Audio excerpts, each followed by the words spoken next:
वन्देऽहं श्रीगुरु श्रीयुतपदकमलं श्रीगुरून् वैष्णवांश्च श्रीरूपं सागरजातं सहगण रघुनाथान्वितं तं सजीवं साद्वैतं सावधूतं परिजन सहितं श्रीकृष्ण चैतन्य देवं श्रीराधा कृष्ण पादान् सहगण ललिता श्री विशाखान्वितांश। कार्तिक महात्म 7वां अध्याय। इतनी कथा सुनकर सूत जी से सोनक ऋषि कहने लगे कि हे सूत जी आप कृपा करके कार्तिक तथा तुलसी का महात्म कहिए।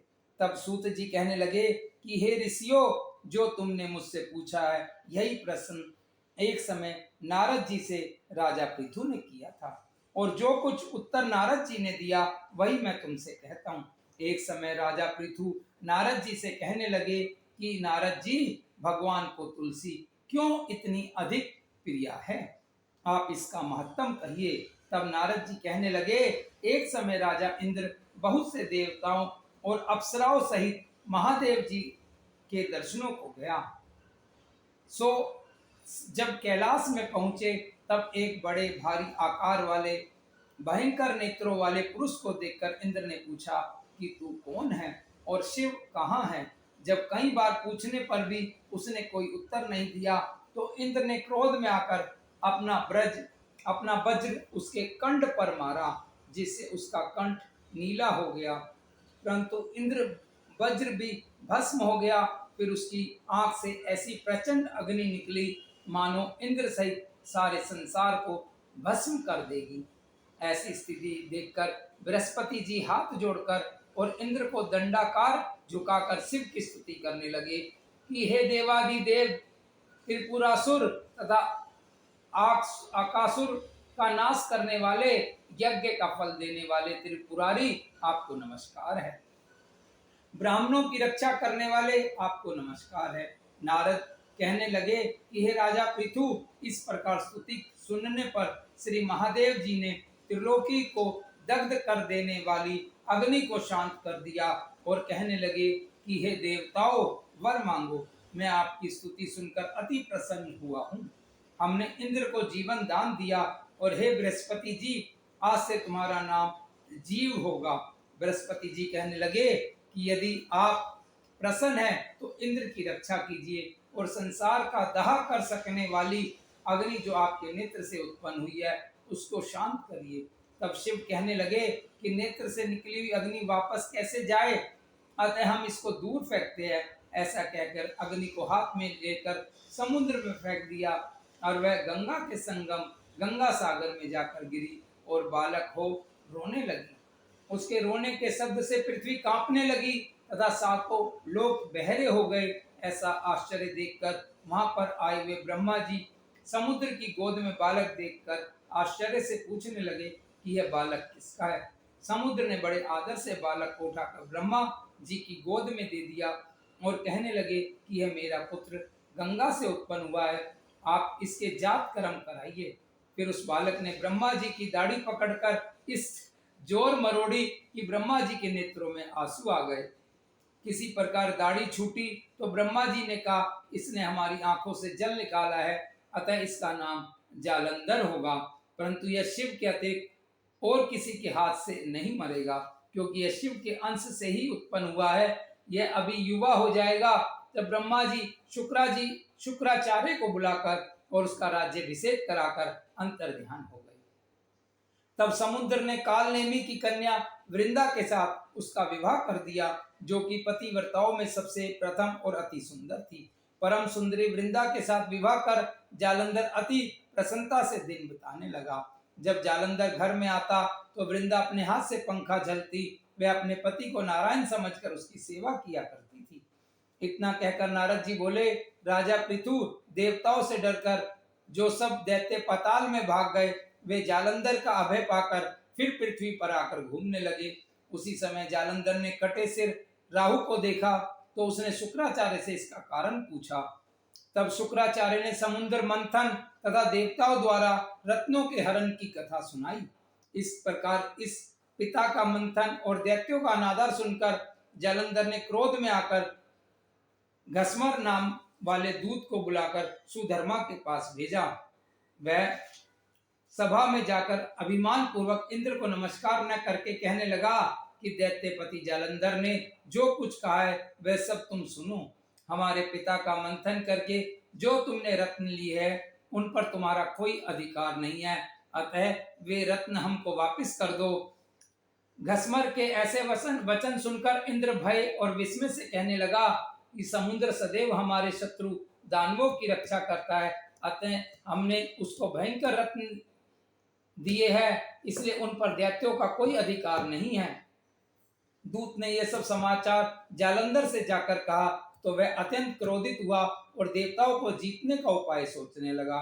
उसने सब दिशाओं तथा पातालों से मैं अपने दूत भेजकर सब दैत्यों को बुलाया और शुंभ तथा निशुंभ को अपना सेनापति बनाकर स्वर्ग के नंदन वन में जाकर इंद्र की अमरावती पुरी को घेर लिया। तब देवता भी युद्ध के लिए बाहर निकल आए और अनेक प्रकार के शास्त्रास्त्रों से देवताओं और दैत्यों का युद्ध होने लगा। वे सब एक दूसरे को मार मार कर गिराने लगे, सब तरफ रुधिर बहने लगा। मरकर गिरे हुए घोड़ों और हाथियों से पृथ्वी भर गई। इधर युद्ध में मारे गए दैत्यों को शुक्राचार्य अपनी संजीवनी विद्या से जीवाने लगे। इधर बृहस्पति जी द्रोणाचल की दिव्य औषधियों द्वारा देवताओं को जीवित करने लगे।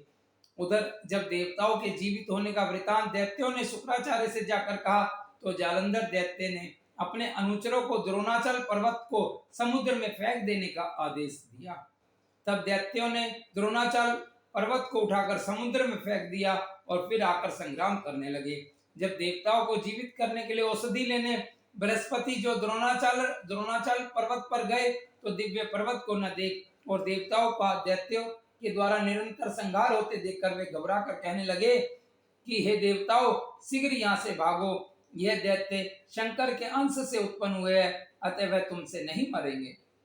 गुरुजी की यह बात सुनकर देवता भय के मारे दसों दिशाओं को भागने लगे और जलंधर दैत्य ने जीत के नगाड़े बजाते हुए देवों की अमरावती नगरी में प्रवेश किया।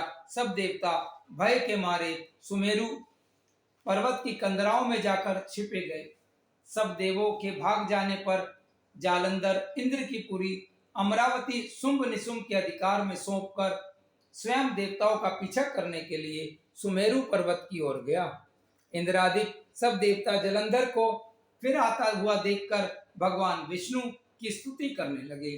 बोले, हे मत्स्य कच्छ आदि अनेक रूप धारण करने वाले, भक्तों के दुखों का नाश करने वाले, सारी सृष्टि का पालन तथा संहार करने वाले, शंख चक्र गदा और पद्म को धारण करने वाले, आपको नमस्कार है।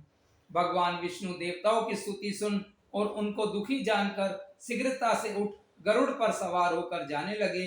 तो लक्ष्मी जी ने पूछा कि भगवान आप कहाँ जा रहे हैं? तब उन्होंने उत्तर दिया कि तुम्हारे भाई जलंधर से पीड़ित देवताओं की सहायता के निमित्त जा रहा हूँ। तब लक्ष्मी जी कहने लगी कि भगवान मैं आपकी परम प्रिया हूँ, अब आप मेरे भाई को कैसे मारेंगे? तब भगवान ने कहा कि शंकर से उत्पन्न और ब्रह्मा के वचन से हम जलंधर को कदापि नहीं मारेंगे। ऐसा कहकर शंख चक्र और खड़ंग लेकर जलंधर के साथ युद्ध करने के लिए चल दिए। जिस समय भगवान युद्ध करने के लिए गए तो बहुत से दैत्य गरुड़ के पंखों के वेग से ही मारे गए।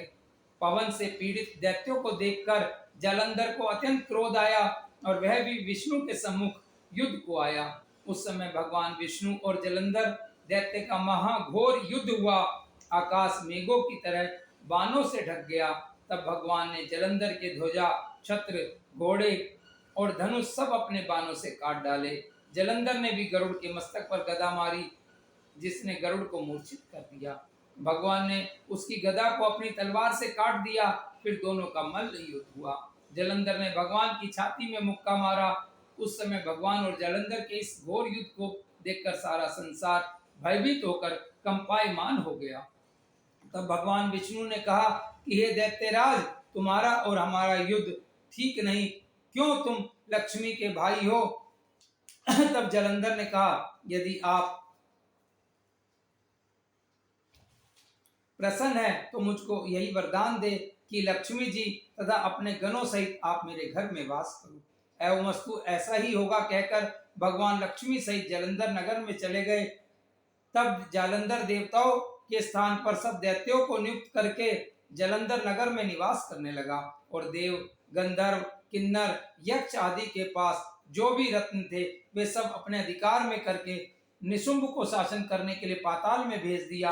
वहां उसने शेषादि नागों को वश में कर लिया। इस प्रकार जालंधर देव, यक्ष, किन्नर, गंधर्व और मनुष्य सबको अपनी प्रजा बनाकर पुत्र समान तथा धर्म नीति से उनका पालन करते हुए त्रिलोकी का राज्य भोगने लगा। नारद जी बोले, हे राजा पृथु, एक समय भगवान के दर्शन करने तथा जालंधर की राज्य लक्ष्मी देखने के लिए हम भी वहां गए।